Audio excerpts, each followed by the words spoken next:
નમસ્કાર મિત્રો, સ્વાગત છે તમારું મારી ચેનલ ઉપર। તો આજે મિત્રો તમારો એક એવા છોડ સાથે હું પરિચય કરાવું કે જેનું આયુર્વેદમાં અને ધાર્મિક ક્રિયાઓમાં ખૂબ જ મહત્ત્વનું છે। તો મિત્રો આ છોડનું નામ છે ગુગળનો છોડ। તો મિત્રો આ ગુગળનો છોડ એ કોઈ સામાન્ય છોડ નથી, પ્રાચીન સમયથી એનો ઔષધિઓ બનાવવામાં ઉપયોગ થતો આવ્યો છે। આ છોડ મુખ્યત્વે ગરમ અને સૂકા વિસ્તારોમાં ઉગતો હોય છે અને એનો ગ્રોથ બહુ ધીમો ધીમો થતો હોય છે। ગુગળના ઝાડમાંથી જે ગુંદર જેવો પદાર્થ અથવા તો રસ નીકળે છે એ બહુ કિંમતી હોય છે। એનો આપણે ધૂપ તરીકે પણ દીવા અગરબત્તીમાં ઉપયોગ કરીએ છીએ। એના સિવાય પણ ગુગળના ઘણા બધા ઉપયોગો છે કે સાંધાનો દુખાવો હોય, સંધિવાનો કોઈ દુખાવો હોય તો એમાં ગુગળનો ઉપયોગ આપણને શ્રેષ્ઠ પરિણામ આપે। એ સિવાય આપણી પાચન ક્રિયાને મજબૂત કરે છે, મેટાબોલિઝમ વધારે છે અને આપણા શરીરની ચરબી ઘટાડી અને વજન ઘટાડવામાં પણ મદદરૂપ છે। ધાર્મિક ક્રિયાઓમાં ખાસ કરીને સનાતન ધર્મમાં હોમ હવનમાં ધૂપ કરવા માટે ગુગળનો ઉપયોગ થાય છે। એના ધૂપ કરવાથી વાતાવરણમાં શુદ્ધતા આવે છે, ઘરમાં અને આજુબાજુના વાતાવરણની નેગેટિવ એનર્જી દૂર થાય છે। થાઇરોઇડના રોગમાં પણ આ ગુગળ ઉપયોગ છે, એનાથી થાઇરોઇડ કંટ્રોલ થાય છે। ચામડીના રોગ જેવા કે સોરાઇસિસ, ખરજવું કે ચામડીની એલર્જી એમાં પણ ગુગળનો લેપ તરીકે ઉપયોગ થાય છે અને એની ગોળીઓ ફાયદાકારક છે। ખરાબ કોલેસ્ટ્રોલ જે હૃદય રોગ માટે જોખમી છે તો એ ખરાબ કોલેસ્ટ્રોલ એટલે કે LDL ઘટાડવામાં પણ ગુગળ બહુ ઉપયોગી છે। અને મિત્રો આ ગુગળને આપણે સીધો ખાવાના બદલે હંમેશા એને બીજી કોઈ ઔષધિઓ સાથે એને ગોળી તરીકે આપણે ખાવો જોઈએ।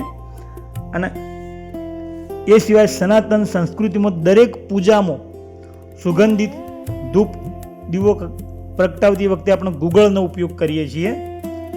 તો ગુગળના બીજા ફાયદાઓમાં તણાવ દૂર થાય છે, ઘરમાં અને આજુબાજુના વાતાવરણમાં નેગેટિવ એનર્જી શક્તિઓ હોય તો દૂર થાય, ખરાબ કાર્યો થતા હોય તો અટકી જાય અને ઘરમાં બધા શુભ કાર્યો થવાની શરૂઆત થાય।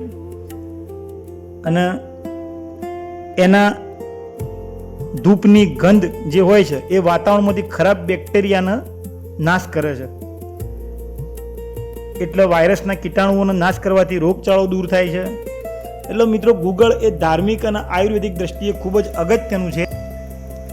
ગુગળનો ઔષધિ એટલે કે દવા તરીકે સીધો ઉપયોગ કરવાના બદલે આયુર્વેદના કોઈ જાણકાર હોય એવા ડૉક્ટર અથવા તો વૈદ્યની સલાહ સૂચન મુજબ જ ગુગળનો દવા તરીકે ઉપયોગ કરજો।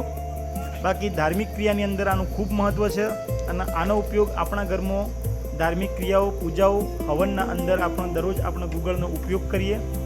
જે અત્યારે કંપનીઓની નકલી સેન્ટવાળી જે અગરબત્તીઓ વાપરીએ છીએ એના બદલે જો ગુગળનો દીવા ધૂપ તરીકે ઘરમાં ઉપયોગ કરીશું તો મિત્રો તમારા ઘરના અંદર તમને હકારાત્મક વાતાવરણનો અહેસાસ થવા લાગશે।